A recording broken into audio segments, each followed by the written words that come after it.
एक बार एक व्यक्ति भगवा चोला पहन के ट्रेन से जा रहा था। उसके सामने दो अंग्रेज औरतें बैठी थी जो कि उसका भगवा चोला देख के उसका मजाक उड़ा रही थी। अचानक से दोनों अंग्रेज औरतों की नजर उस व्यक्ति के हाथ की घड़ी पे पड़ गई जो कि थोड़ी महंगी लग रही थी। तो उन अंग्रेज औरतों ने सोचा कि क्यों ना इसे लूट लिया जाए।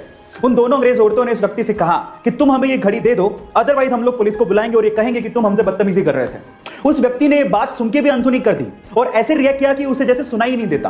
फिर उन दोनों औरतों ने उसे इशारों से समझाया पर वो तब भी नहीं समझा। फिर उसके बाद उस व्यक्ति ने दोनों अंग्रेज औरतों को इशारों से कहा कि जो भी कहना वो लिख के दे दो।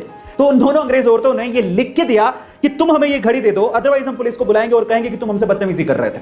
जब लिख के वो पर्ची व्यक्ति को पकड़ाई तो व्यक्ति ने पर्ची पढ़ी और उसके बाद बोला क्या पुलिस को बुला लो। गाइस, वो व्यक्ति जानते हैं कौन थे? वो व्यक्ति थे स्वामी विवेकानंद। गाइस, बहुत ही कम लोग ये जानते हैं कि कोका कोला को एक बार इंडिया में बैन कर दिया गया था। जी हां गाइस, आप ठीक सुन रहे हैं। ये बात है साल 1977 की, जब इंडिया के इंडस्ट्रियल मिनिस्टर जॉर्ज फर्नांडिस ने कोका कोला के सामने दो शर्तें रख दी। पहली, कोका कोला को अपनी इंडियन सब्सिडीज में से 40% का मालिकाना हक गवर्नमेंट को देना होगा और दूसरा, उन्हें कोका कोला की रेसिपी इंडियन गवर्नमेंट के साथ शेयर करनी होगी। हालांकि कोका कोला ने इंडियन गवर्नमेंट की पहली शर्त मान ली थी, लेकिन दूसरी शर्त बिल्कुल मानने से इनकार कर दिया था और इसी वजह से इंडियन गवर्नमेंट ने कोका कोला की इंपोर्ट पर बैन लगा दिया था और उसकी सारी फैक्ट्रीज को बंद करवा दिया गया था, जिसका सीधा फायदा इंडियन कंपनी पार्ले को हुआ। दरअसल पार्ले ने यह सब देखते हुए उसी साल अपनी थम्स अप, लिम्का, माजा जैसी ड्रिंक्स को लॉन्च कर दिया। लेकिन साल 1997 में कोका कोला वापस इंडिया आ गई और उसने पार्ले की इन सारी ड्रिंक्स को खरीदकर फिर से इंडिया के मार्केट को कैप्चर कर लिया।